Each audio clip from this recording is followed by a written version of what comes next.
Good morning. Hello. Good morning. It's a lovely morning, isn't it? It is. Yeah. It's a very lovely morning here in the New Forest, but today we're not New Forest. No. We are very much in love with Minsmere. Before we get started, though, we have to say a massive thanks to Luke Massey for the images of Minsmere that you've been looking at and that you will see throughout the course of our broadcast this morning. Not only Luke, other camera men and women have contributed, and all good stuff is to come.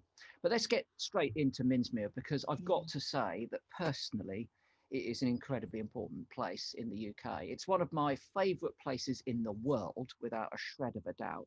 And I've had the enormous privilege to be visiting there since the 1970s. The first time I went, right, I bullied my dad. I bought Leslie Brown's Birds of Prey, New Naturalists, and I was trying, and I imagined in my mind that I wanted to see all of these birds of prey that were in the UK. Right, it was a mission. I bet that. Yeah, your dad having to drive you around everywhere. Age 12 or 13, I wanted to see all the birds of prey. Now, we're talking, of course, in the early 70s here, and a lot of those birds of prey at that time had not enjoyed sustained recoveries. Things like peregrine falcons, they were not going to be on my list easily. And one that was never going to be on my list easily was marsh harrier, because they were on their knees. But where they were surviving was Minsmere. So I eventually bullied my dad into somehow or other pushing Austin Maxey 1300 all the way from Southampton to Minsmere so I could see marsh harriers, which I did. Thanks, Dad. And I've been going back ever since. And we had the enormous privilege, and I say that with no exaggeration at all, working there doing Spring Watch a few years ago. The staff, the volunteers were fantastic, but the wildlife was exceptional.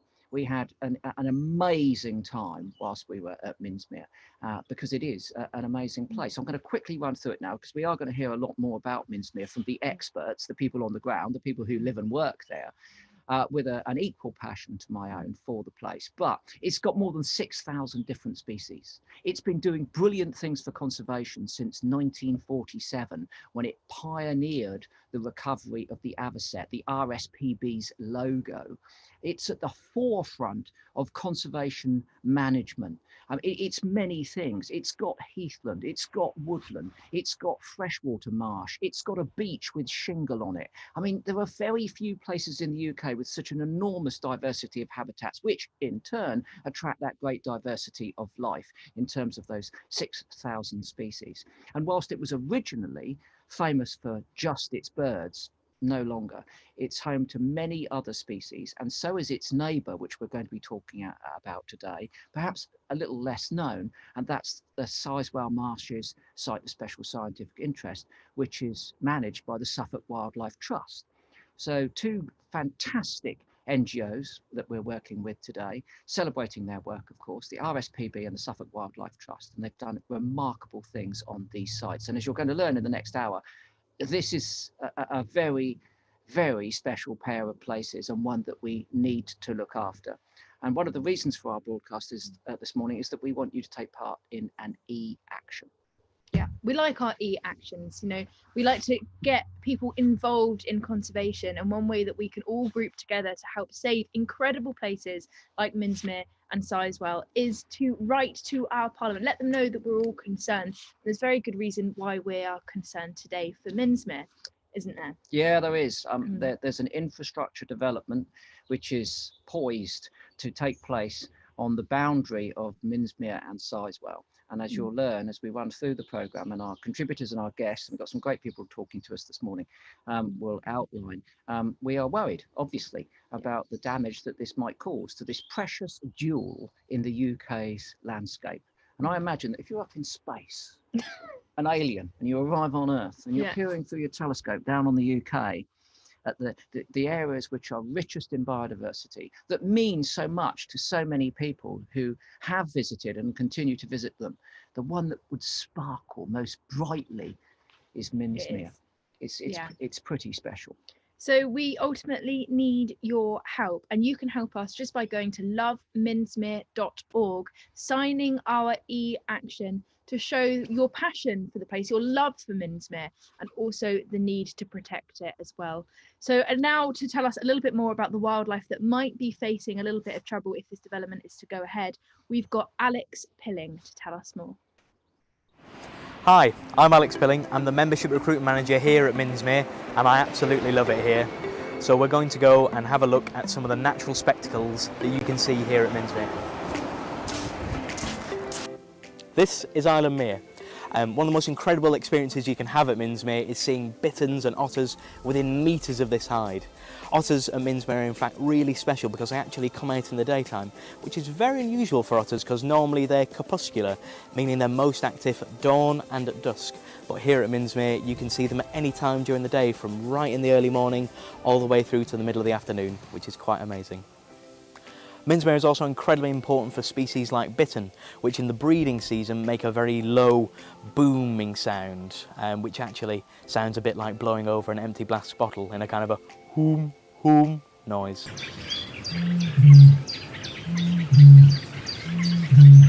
It's so low pitched that actually if you stand really near it you can feel it reverberating inside you, which is really weird / brilliant. Bitterns are incredibly fussy birds and actually are really concerned with the water levels of their home. If it's between 20 centimetres and 30 centimetres, that's ideal for nesting conditions, but actually they do require deeper pools to have diverse fish populations for them to feed on. So actually water level management here at Minsmere is incredibly key to the survival of bitterns. I'm here on the heathland where every autumn red deer gather to rut, where they compete in the breeding season for the attentions of harems of females. Males will actually bellow at each other, they will size each other up by pacing next to each other, and on occasion they will come to blows where they lock antlers and do battle for their attentions.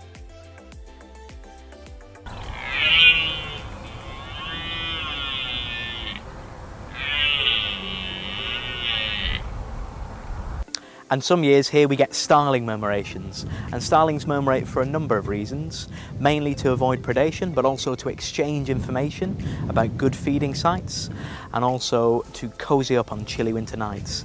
In fact, quite a lot of the starlings that we do get here have come all the way from Scandinavia and the Baltic states to escape the winter chill, and we can even get over 50,000 of them murmurating above this reed bed.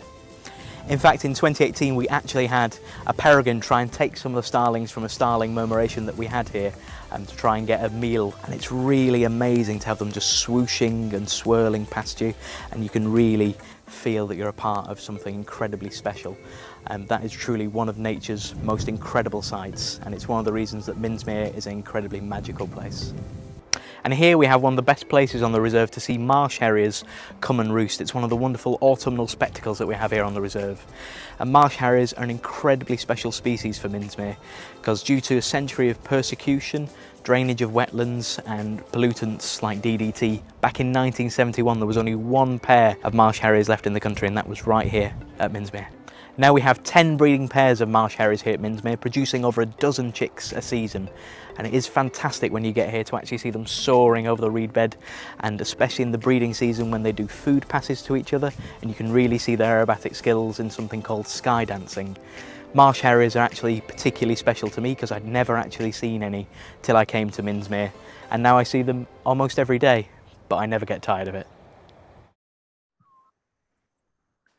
Thank you, Alex. That was remarkable, wasn't it? It's amazing to see the wildlife that is there, isn't it? It's like, as you said, it's this gem that sparkles, and it's a place that, you know, I've been to a couple of times, but it's a place that I would really love to get to know more. Yeah, and the smile on Alex's face the whole way through epitomizes the way that people feel when they visit this place. I mean, he was just touching the surface of the species there. He's looking at some of the most spectacular things, obviously, in terms of those marsh harriers and their food passes in spring. But I mean, and the thing to say is that, you know, if you go there, you see this stuff. There's so much of it, and the hides and the paths and all of the sort of human infrastructure of this place, which is, you know, there to enhance the quality of your visit, works brilliantly. And the cake's not bad in the cafe. It is really important for any reserve to have good cake. It's a good cafe. You know, it's important. It's high up on the list. With some lovely staff who are very keen to cater for your cake needs. Anyway, look, enough of cake. Let's move on now. And I'm very pleased to say that we can be joined this morning by Adam Rowlands, who is the RSPB Suffolk Area Manager. I'm just checking that because I know him as Adam. That's a fantastic bloke that we worked with when we were there as Springwatch. Adam, good morning. How are you? I'm good, Chris. I'm very good. Excellent stuff, and the sun is clearly shining on Minsmere today. It's going to be a super place for people to visit. Just a quick question, which is off script, but you'll know the answer. If visitors are coming today, what could be the highlight of their visit? Well, I think today it's just, I mean, it's a magical winter's day. It's been a really frosty morning. The fog's just lifting. You've got all the winter wildfowl here. So it's just a winter wonderland, a great place to be on this November morning. Excellent It stuff. looks beautiful, doesn't it? Excellent. I mean, Minsmere is so significant, isn't it, for so much wildlife? I mean, what is it that makes it so special, do you think? Yeah, it's the most biodiverse of all the RSPB reserves in the country. So a whopping 6,000 species of plant and animal have been recorded here. You know, we talk a lot about biodiversity, but this is the richest reserve for nature in the RSPB's 200 nature reserves around the country.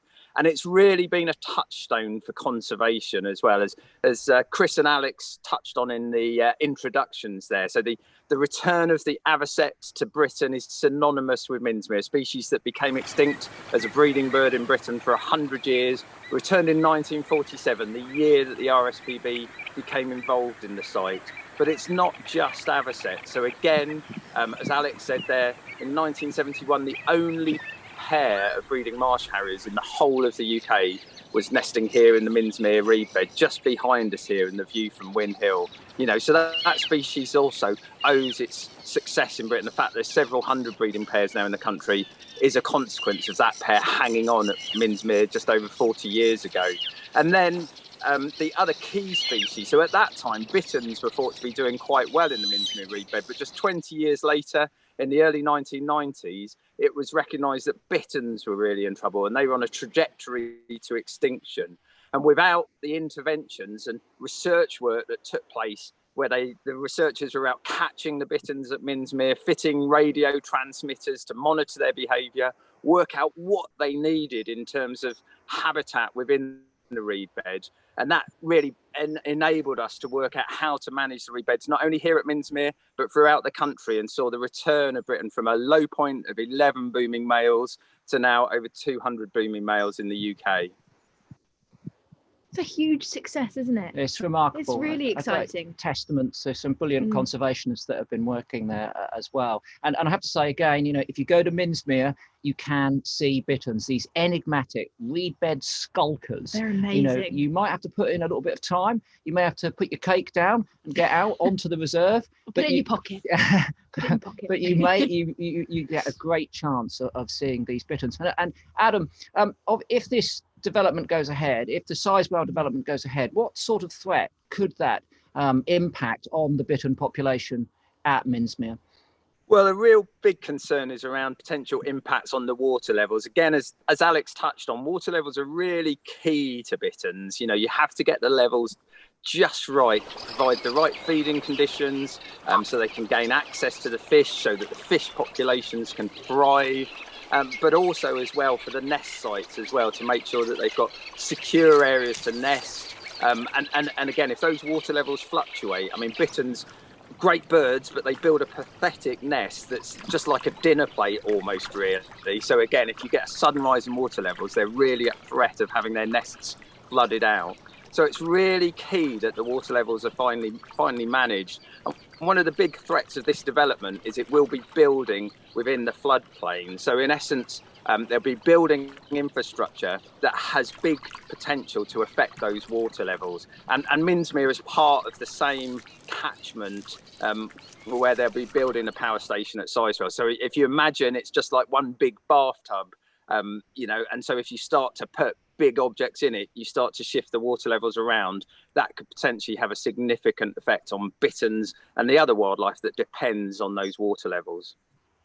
It's really a major concern then, isn't it? Because a lot of these species are so sensitive to water levels. It can change everything about them, change their behaviour, population dynamics and everything. So it is a great concern. And one thing that really strikes me about this Sizewell power station project that they're thinking about doing is that they're going to need a lot of water for cooling those reactors as well. So, you know, where is that water coming from and what kind of impact is that going to have?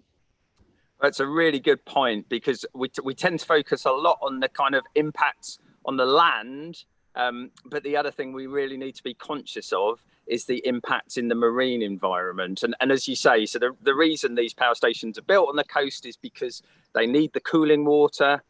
So they need to have a water intake and then they push that water out to sea through an outfall.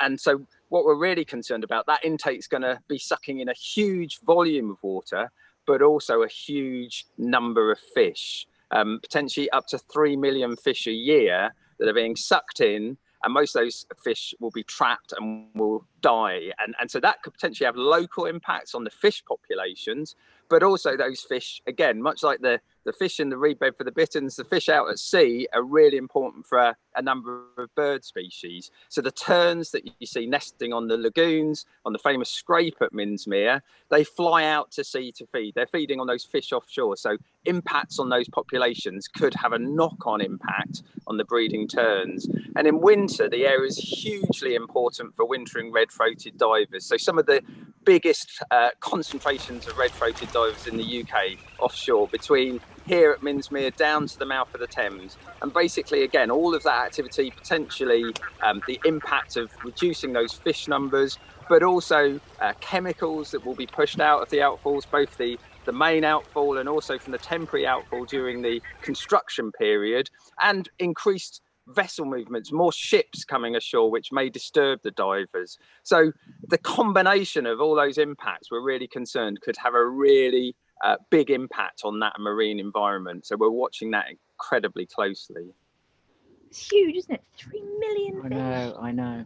And also, when you've got 3 million dead fish, those decomposing fish in that body of water will also have an impact on what lives there as well. It's going to radically change the ecosystem, because scavenging animals will go berserk, obviously, and also all of the extra proteins, the eutrophication, if you like, that will take place because of those dead fish could also be significant in a form of sort of pollution in a very perverse way. But Adam, thank you very much for joining us. I very much look forward to meeting you in the flesh again as soon as that's possible, given the current restrictions, getting back to Minsmere, getting out onto that fantastic reserve, which you do a brilliant job of looking after, and maybe meeting you in the cafe for a hot chocolate and a slice of cake after seeing a bittern and a marsh harrier. Sounds like a good afternoon, doesn't it? It does indeed. Well, look, Adam, anyway, enjoy the sunshine. Have a great day at Minsmere. Hope all the visitors that come today, if you get any through today, will have a great day too. Certainly if I was local to that reserve and I was capable of going there, that's where I would go. Yeah, I'd like to be there. Yeah. Cheers, Adam. Thanks, Adam. Cheers, Bye. thank you. Bye. What an amazing place. I know. What an amazing place. I know. Look, I'm just going to give you a couple of facts about it. It's a site of special scientific interest, obviously. It's an SPA, which is a European designation, which is given for rare and vulnerable birds. It's an SAC, a special area of conservation, again, another European designation. It's a Ramsar site, and they are few and far between because they're for wetlands of international importance. It's globally important, Minsmere, is what we're saying about this. And it's also one of only 5 sites in the United Kingdom to have received a Council of Europe European Diploma for Protected Areas Award.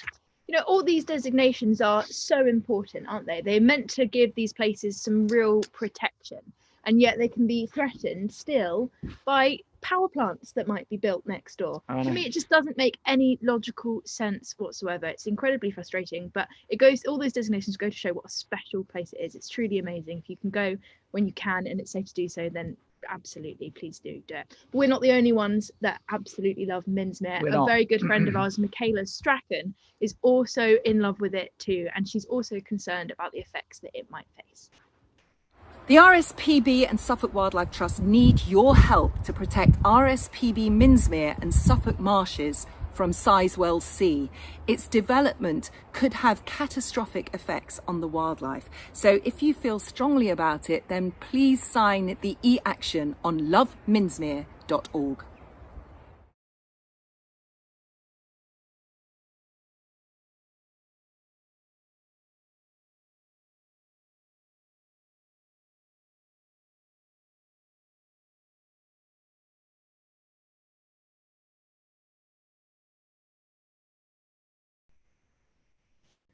Michaela's right. It's up to us to exercise our voices. The RSPB and the Suffolk Wildlife Trust will do everything within their power. We know that, to democratically oppose this project, or to ask that the project be shaped so that its impacts are minimised to nothing, we hope.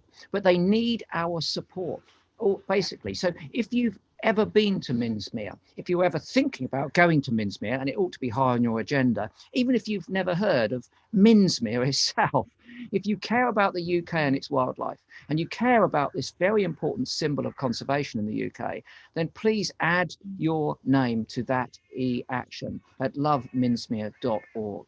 We do have a voice. We're in a very fortunate position in the UK to be able to democratically raise that voice to indicate to those that govern us that we have concerns. And we do have concerns about this. So please, loveminsmere.org. It takes just a few minutes and your name will add weight to making people think twice about this decision. Every signature, every person that does this will make a massive, massive difference. So please, if you haven't done so yet, sign up. It really does take 2 seconds, doesn't it? It does. It really doesn't take long. So. We've fallen into a trap. Yeah, have we? Well, we kind of have. We What kind of have. Well, we're celebrating Minsmere's birds. Oh, yeah. So we've been on about bitterns. We've seen them, which is great with Alex, and Adam has talked about their plight in the face of this development.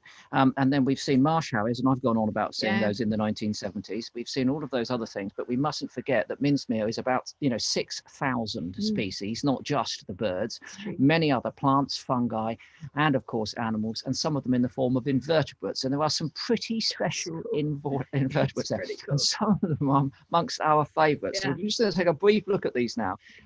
Have a look at this. This is a thing called Ammophila. It's the sand lover wasp, and they are truly superb little insect assassins. So they're parasitic wasps that go out into the environment catching caterpillars. And when they find the caterpillar, they sting it, they paralyze it. They don't kill it, they paralyze it. And then they drag it back and put it into a burrow in the sand where they lay an egg onto it. And then they seal the burrow. And when the egg hatches, get this, it's absolutely brilliant. The larvae eat the non-essential organs. Look, here it is. Look, you can see the caterpillar coming in. Look at the strength of the wasp. Amazing. And it could have carried it. Sometimes they carry them about 20 meters or so, and look at the size of the caterpillar. It's amazing, isn't it? And the size of it, the way they're able to lift that. And it's so alive. cool. It's alive. It looks like it's dead, but it's not. It's alive because it needs to be fresh meat when that egg hatches. So it drags it into the burrow, lays the egg on it. When the larvae hatch, it eats the non-essential organs first. So it's eating the caterpillar alive, but still keeping it alive. So its circulatory system works. So it keeps the meat fresh as it's eating its meal. It's pretty cool. Oh, it's pretty cool. And then, of course, it pupates and emerges the following summer. And these animals need open, bare expanses of disturbed sand. So you'll see them actually if you're at Minsmere in the summer. There's a good chance you'll see one on a path. Yeah. And you'll certainly see them hunting. And if you go down towards the beach, where it's sandier, of course, as you approach the beach, then you can see them down there. They are absolutely remarkable animals. They're diabolical little predators. They're Honestly, really cool. They're ferocious. Yeah. I remember absolutely sitting down, ferocious. watching one in action down here in Dorset, in action, and just imagining if I was a caterpillar. Oh. If we were that small, there is nothing kind of comparable, is it, on of our size scale? Nothing. They are just like the ultimate ferocious predators that you could. If there was an Ammophila the same size as a tiger, the tiger would look like a wimp. No, it'd be nothing. Like a wimp. Be running away in fear. It'd be really cool. But one of the insect species that I really love is the bee wolf. This is an amazing species. It's very distinctive because of its size. It's one of the largest solitary wasps that we have in the UK. And in the 90s, they actually declined massively and we couldn't really find them very often. They were quite rare. But they have made this kind of comeback in the south of England, and you can find them at Minsmere, which is really exciting. And their main prey source, instead of caterpillars, is honeybees. And they, again, have quite a similar process of catching, paralysing and putting them into burrows for the larvae to feast on. But do you know how long their burrows can be? No, go on. They'd be up to a metre. Wow. Up to a metre long. And they have these sub-burrows within the main burrow. Yeah. And they can have up to 34 sub-burrows. Each with a bee in it? Each with a bee in it. Oh, no. With its own larvae. How cool is that? I remember taking you when you were very, very small, like toddler, to a car park in Dorset where there were bee wolves active, and we were filming them for the BBC. And you were having an ice cream and sitting down, and we were laying on the sand with our nose about this far away from the entrance to the bee wolf burrow when they were going in. Hey, it was cool. Do you remember that? I mean, how old was I? Well, you remember it at the time because you were Yeah, very well, excited. I do You were- remember Yeah. watching kind of large solitary wasps going in and out of burrows. That when was I was it. younger. Well, that was it. Then I do, yes. And listen, a few years ago, we were all very excited by the discovery of another interesting invertebrate species at Minsmere. It was the first place it was found in the UK. It was called an ant lion. So here you've got a juxtaposition of two things. You've got ants, which we perceive to be quite small and innocuous animals, and lion, which we know are very large and dangerous Bit of a animals. juxtaposition there, isn't it? Indeed. But the ant lion, okay, here it is. It creates a small conical pit in the sand, and it hides itself in the bottom of that pit. And if an ant strays into the pit, it will flick sand at the ant. This is the larvae of the ant lion, knock it so it tumbles down the side, and then it seizes it with its enormous mandibles and kills it. And here you can see not an ant, but looks like a beetle species being attacked by an ant lion in one of these pits. And as I say, this is the larval stage of this animal. And what's interesting about them is they've got an extraordinary body. They've got these two massive curved mandibles for grabbing hold of their prey and injecting the venom, a relatively small head with relatively poorly developed eyes, and then a bulbous body for basically soaking up all of the food that they eat. And their legs are modified into tiny forward facing spines, so that if they get hold of something that's a bit too big to handle, they're wedged into the sand, and they can't be pulled out of the sand by the invertebrate that they've grabbed hold of. So they're remarkable little larval predators. And there you can see the conical pit, and there, look, a bit of flicking. You see the flicking there, the sand being flicked at a potential prey item. But do you know what I like most about ant lion larvae? Go on. They never go to the toilet. Seriously? all of those Yeah. cool facts that you just said, Yeah. and your favourite happens to be that they don't go to the toilet. Listen. Ant lion larvae, right, live in a very dry environment. They're living in the sand, for goodness sake. They can't afford to waste any water. And generally, if you go to the toilet, it has to be fluid. There has to be a fluid element to it to make it possible, put it that way. But they don't want to waste any fluid, so they never go to the toilet. So you may wonder what they're doing with all of their stored poo. Oh, what are they doing? Do you know? Yeah. Go on. They save it to form their pupal case, because when they emerge as adults, they're very beautiful little insects that look a bit like mini damselflies with highly patterned wings. They were from a group called Neuroptera. If you look up Neuroptera, you'll see. And overseas, you get some quite large species. I once caught the world's largest ant lion, in the Kalahari Desert. I'm not joking. It was about that big. Okay, it didn't make pits. It moved amongst the leaf litter and fed on things like beetles. I love ant lions. So essentially, they use their own excrement, cover themselves in it to create the pupal case. The pupal case, yeah. Well, that's a lifestyle, isn't it? Hey, come on. And this is all happening on the beach at Minsmere. It's not all about bitterns and marsh harriers. It's also about animals which never poo. That's a statement. Should we move on that bombshell? Let's move on, because we've been speaking a lot about Minsmere, but we are equally concerned about its sister reserve, which is very close by, called Sizewell Marshes, run by the Suffolk Wildlife Trust. It's not a reserve that's as well known, but it's an integral part of this landscape. And because of its connectivity, the fact that this is a joined up area, it greatly enhances the the stability and the sustainability of both of these reserves. And it's got some pretty special species too, as Charlie, one of the wardens, is about to tell us. Hi, I'm Charlie. I'm a Suffolk Wildlife Trust warden, and we are here on the Sizewell estate inside Kenton Hills woodland.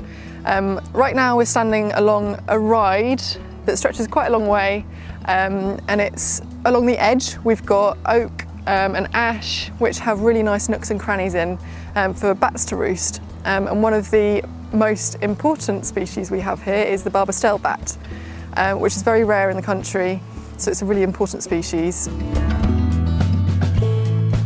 We're currently overlooking Sizewell Belt, which is a site of special scientific interest. It's a series of grazing marshes that are interconnected with dikes.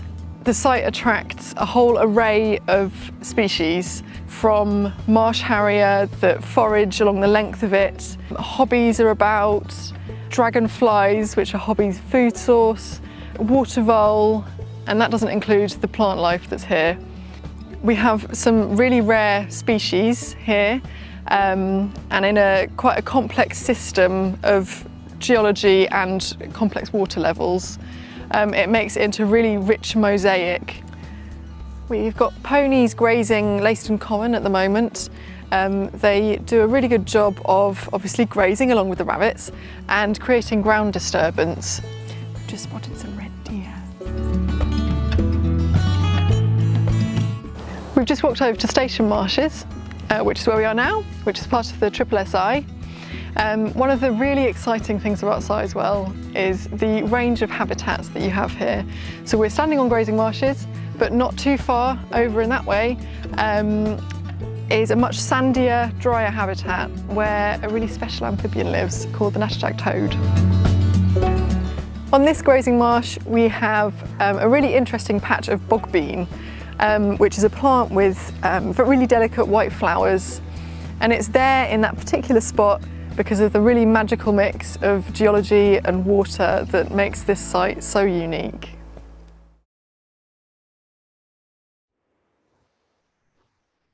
Thank you, Charlie. A pretty special place, you see. Yeah, it looks amazing. Amazing, some amazing things there, including, of course, those Barberstale bats.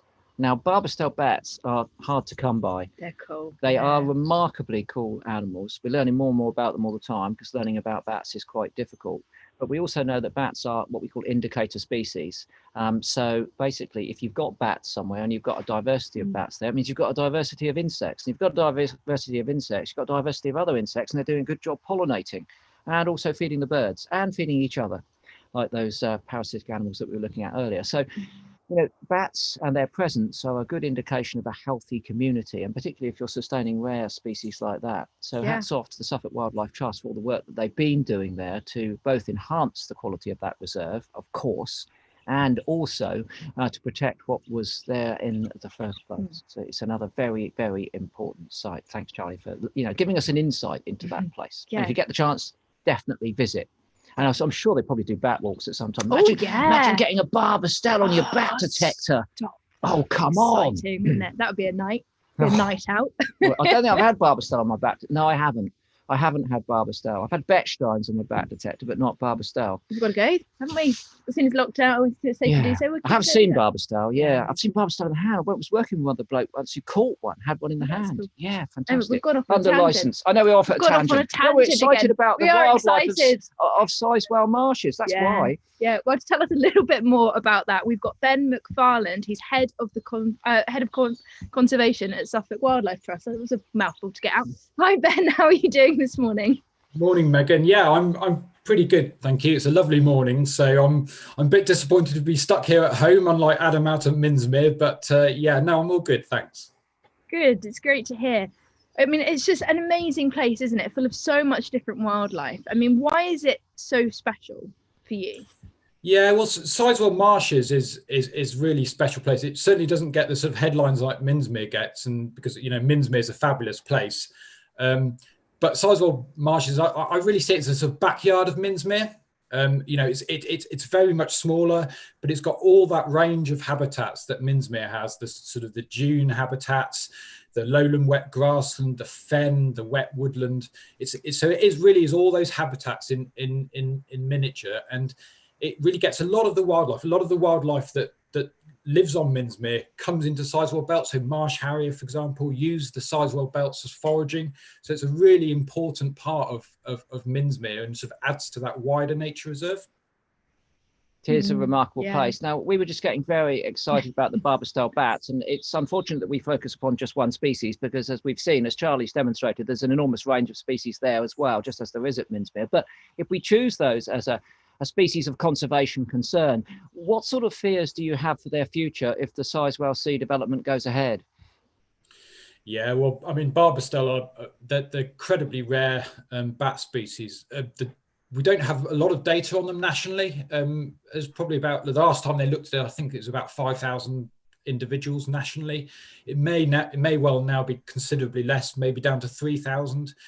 But there are species that they're affiliated to woodland, so they rely on oak trees particularly, and a lot of the important oak trees on the estate, on the Sizewell estate, are going to be impacted. What we're really concerned about the Barbastell is their connectivity to Minsmere. So the development site is going to be one of the biggest, if it goes ahead, it's going to be one of the biggest development sites in Europe at the time. It's going to be huge. And we're really worried about the ability of Barbastell on the Sizewell estate getting up to Minsmere, because we know that they forage at Minsmere, and we know they forage, look for food on the Sizewell estate as well. So all that light, all that noise, you can imagine they go out at night looking for these moth species. The light across the estate is going to have a huge amount of impact. And at the moment, frankly, we don't think EDF are doing enough in terms of mitigating that impact. There's one particular area of woodland where we know that they roost during the day, so they sleep during the day. Huge amount of light and noise will be going into that area. And at the moment, there's no buffer zone. So we've been fighting really hard for a long time to reduce that impact, but at the moment we just don't think that they're doing enough to reduce the impact, and we're really concerned. Yeah, I mean, I think we share in that concern with you there. I mean, the whole idea of this is just really hard to wrap your head around. I mean, the fact that it could be one of the biggest construction sites in Europe, of course, it's going to have major impacts on wildlife, and it's not just the Barbastels, is it? There's going to be lots of wildlife that is at Sizewell Marshes that will be negatively impacted. Yeah, definitely. I mean, Sizewell Marshes, it's a wonderful place. It's one of those really rare places in sort of southeast England where you can get out and just experience that wildness, which you just don't get across many places. A number of years ago, I was walking with my son across the reserve, and he just whispered in my ear. He goes, "Daddy, do you think there's dinosaurs here that people don't know about?" And it's that sort of natural wildness that it's really hard to sort of find anywhere.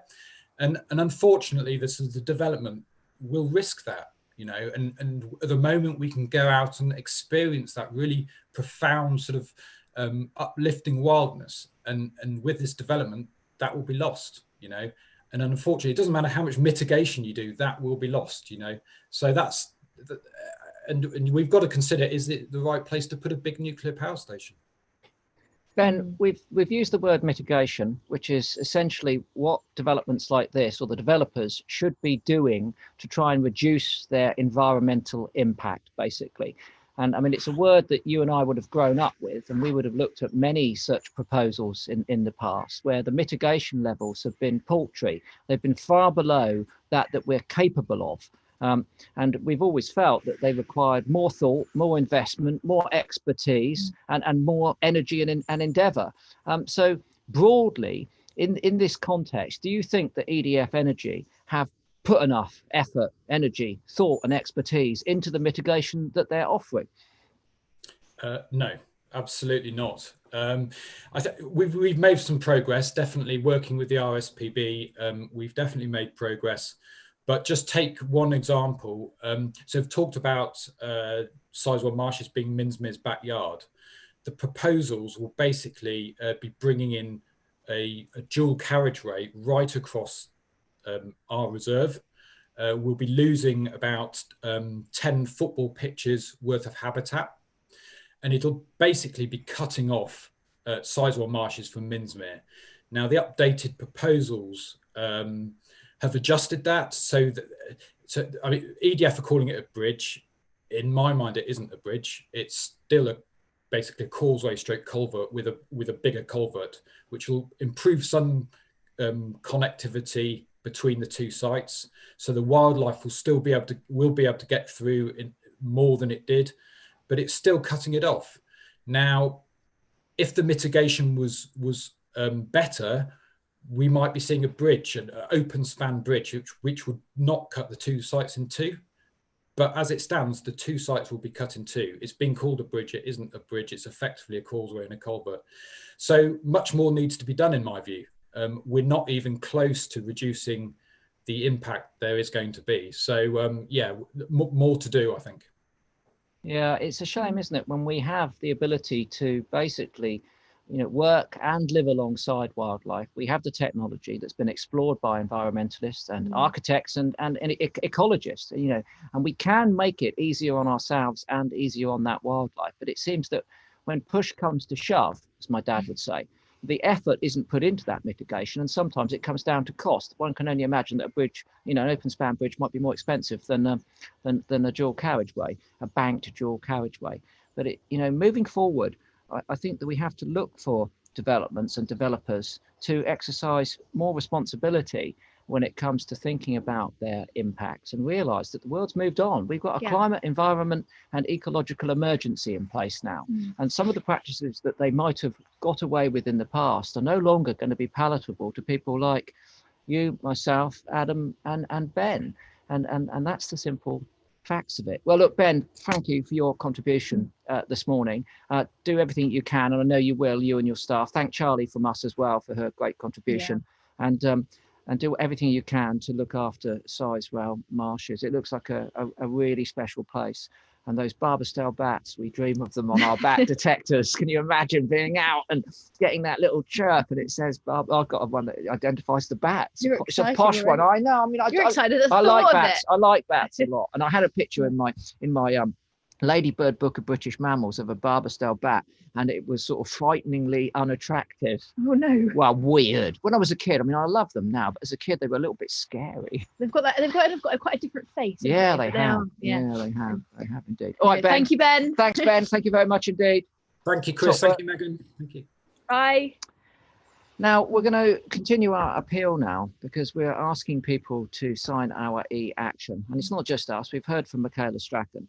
We're going to hand over to Bill Turnbull now, who you will have known for many years as one of the central faces of BBC's Breakfast. I was interviewed by him many times. He's a lovely bloke, and also a very keen beekeeper, massively keen on his bees. But here's Bill asking us to take some action to look after these two fabulous reserves.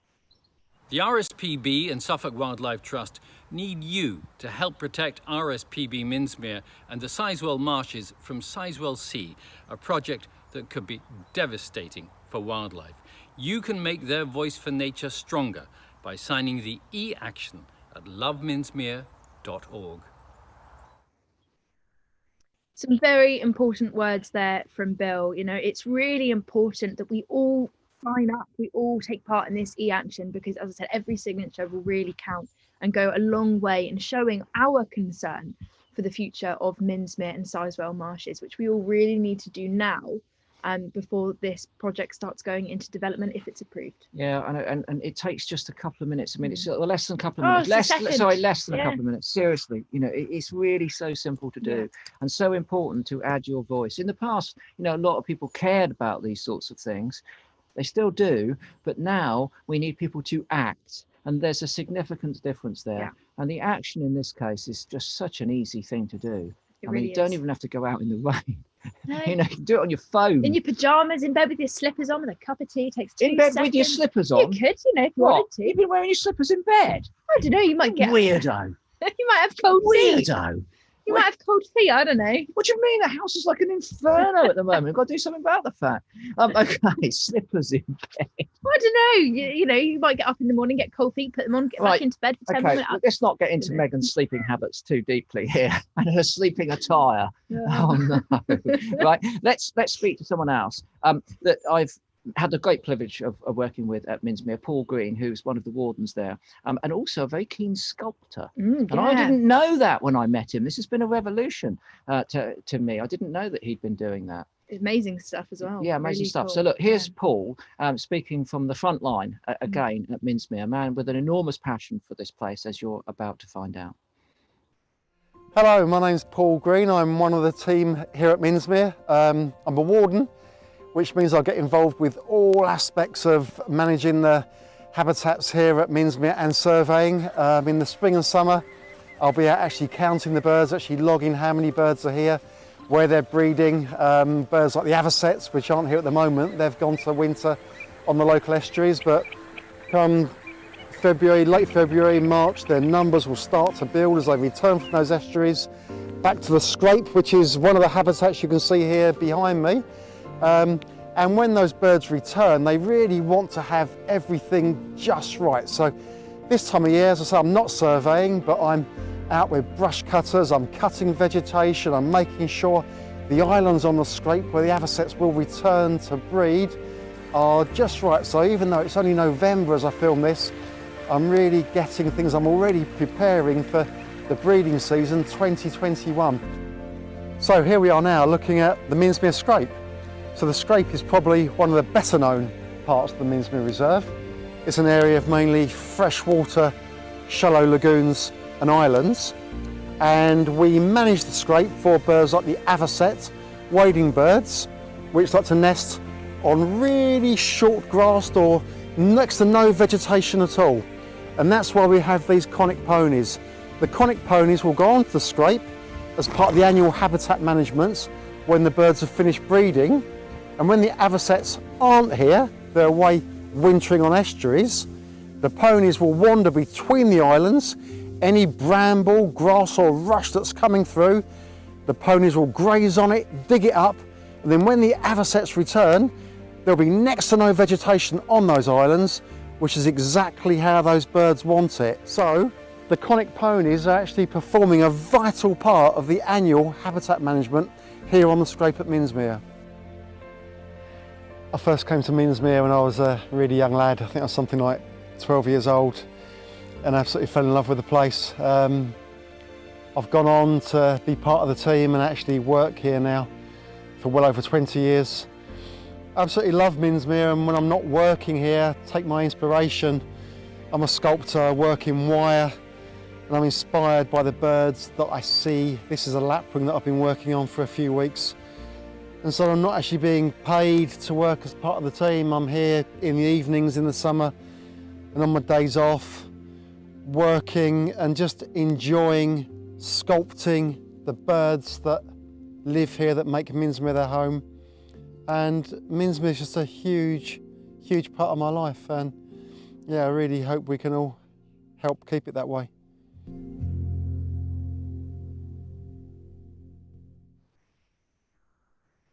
Great stuff. It's great, isn't it? What a beautiful place. I know. And, you know, to be able to go there, you know, on your days off and do his artwork, which he so clearly loves, you know, which is amazing. Really cool style. I love his sculptures. Well, that and it's just, it shows to show what it means to people. Places like that mean something. Yeah, it does. It really reveals that. Paul speaking so candidly about his passion for the place reveals that it's not just about the wildlife. A lot of people go to Minsmere and come away feeling better, healthier.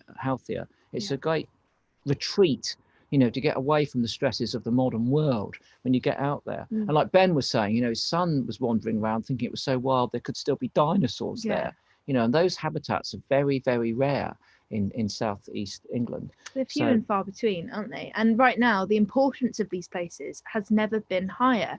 You know, we're still in a major lockdown. You know, COVID has really made this year incredibly difficult for so many people, and those that are lucky enough to live next to Minsmere or, you know, get the opportunity to go and walk in the areas around it and appreciate that biodiversity will know what that means to them, because we've found so much respite in nature this year.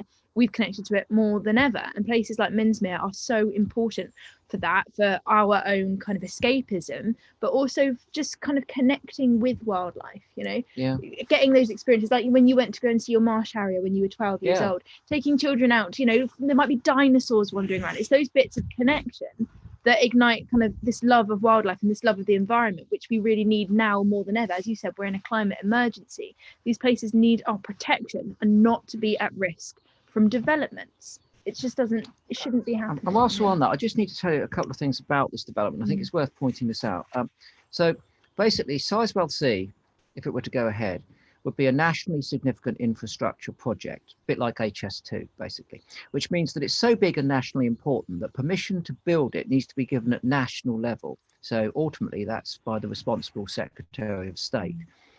And this means that the developer, which are EDF in this case, have had to apply to the Planning Inspectorate for a different type of permission. It's a thing called a Development Consent Order. And I've been running through these for the last amount of time over HS2. Now, EDF have submitted that Development Consent Order, and it's been accepted by the Planning Inspectorate. Now, it's been accepted. That doesn't mean it's been approved. We've got to be very clear about this. because in the new year it's anticipated that it will, this whole thing will go into the examination phase. And there have recently been reports that Sizewell C has been given the green light, and that is categorically untrue. It cannot have been given the green light to progress because it's yet to enter the examination. And the reason that I'm telling you this is that although this is a nationally, or deemed to be potentially a nationally important project, and it's being considered in the higher echelons of government, the decision has not yet been made to progress with it, which means that you and I, us, everyone, still has the opportunity to influence that decision. We've still got the opportunity to say, hold on, let's think about it, let's change it, or let's stop it. And that's why we are so keen to ask you to take part in our e-action, loveminsmere.org, because it's your voice that can make a difference. And voices are being raised in an ever louder and more demonstrative way against these sorts of potentially environmentally and ecologically damaging projects. Or damning as well, actually. Damning as well, to be honest with you. And it's really important that we play our role in that. Yeah. We elect our governors and we expect them to listen to what we say in terms of what we want them to do in terms of running stuff. But we have to remind them. And a polite way of doing that is to take part in this e-action. No placards, don't have to stake to the streets, don't have to shout, don't have to chant, none of those sorts of things. You just have to pick up your phone, your tablet, your laptop, type in your postal code, a couple of bits of information, and you've done your duty as a citizen of England, as a citizen of the UK, as a citizen of Europe and the world, because the world is a really small place. And when you've got special parts of it, like Minsmere and Sizewell Marshes, we really do need to look after them. Yeah, now more than ever. We need your help. So please do just sign it. It takes 2 seconds. loveminsmere.org, and share it too. Yeah. You know, it's good to sign it, but then share it far and wide, because clicking that share button can maximize this petition's reach, and we can get as many signatures as feasibly possible, you know, talking about it, starting those conversations, talking about the wonder of Minsmere and Sizewell Marshes, talking and celebrating the wildlife that's there, and also talking about the concerns that you have too. So start those conversations, get sharing and get signing. And we hope to see you at Minsmere at some stage in the future. That'd be great. Because we're bound to be back there. Oh yeah. And Sizewell. We're going to go to Minsmere for cake and bitters. Cake and bitters. I wouldn't mind, you know, if you bee wasps. You know, if we go in the summer. In the summer, they're a summer thing. Yeah, they are a summer thing. But maybe, but then we could murmurate. There's still time to murmurate. I'd love to see a starling murmurated for ages. Oh, I haven't. Let's go murmurate. I'm not sure I murmurated. No, I did murmurate last winter. I murmurated last winter at Studland Bay. I murmurated. But we hope to see you there at some stage in the future at Minsmere and Sizewell Marshes, where we'll be there with our back detector. Now we're going to leave you with this: the reasons why we simply love Minsmere. We'll see you later. Goodbye. I love Minsmere. I love Minsmere. I love Minsmere. I love Minsmere. I love Minsmere. Because it has lots of animals. It's a magical, mystical land where majestic red deer and weird and wonderful stone curlews roam. You never ever know what you're going to see. One of the best nature reserves in the whole of the UK. From bold badgers on the scrape to awesome avocets to the stokely awesome stoats. It's a precious jewel, a safe sanctuary for wildlife. The wildlife there really helped fire my passion for nature. It's like an exhibition of wildlife. It's a beautiful place, very wild and worth protecting. Even if you don't know a single thing about the animals, it's just really interesting and fascinating to see about their natural surroundings. Because there's always something new to see. It's beautiful. I don't want the future without nature. Its diversity is stunning, and the peace and uniqueness of the site does my heart good. Everything you could possibly want in nature. Nature needs us, and we need nature. It's where my love of nature and the rest of my life began. It is uniquely life-enhancing for people and wildlife. There's nothing quite like it. It's irreplaceable. And it's home to more than 6,000 species. It's the only place I know of in the entire British Isles where you can see 100 species of birds before breakfast. It's such an incredibly positive place. It's where I saw my first bittern. It's a fantastic place of natural beauty. It connects thousands of people and children to nature. This is the most wonderful reserve. It gives a home to some amazing insects along Digger Alley. Where else can you find so many special species of wildlife in one place? There's so many walks and there's lots of animals to see there. In a place that's full of magic and wonder. It's my happy place. And it resets the mind. So tranquil. Everyone's just so kind to each other. It's a Noah's Ark for wild creatures. It's my home and it's magic. It's a very, very special place. Don't give up.